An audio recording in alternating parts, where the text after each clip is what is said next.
Tento bytový dom v samotnom centre Humenného na Kukureliho ulici, nachádzajúci sa hneď za hlavnou poštou, vedľa mňam palacinkárne, prejde v tomto roku jedinečnou rekonštrukciou. Poďme sa teraz spoločne a byt, ktorý máme k dispozícii, pozrieť. Tento byt prešiel čiastočnou rekonštrukciou, je v západnej orientácii a jeho dispozícia je priestranná obývacia izba, prepojená so šikovnou kuchyňou. Bytové jadro je murované, kuk do kúpeľne so sprchovacím kútom, kukuk na samostatné WC.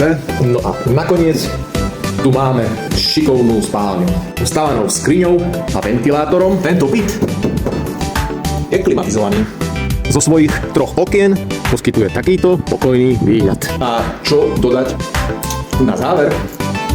Sme na 4. poschodí, k bytu prináležia 2 pivnice a po realizácii rekonštrukcie bytového domu získa parádny balkón.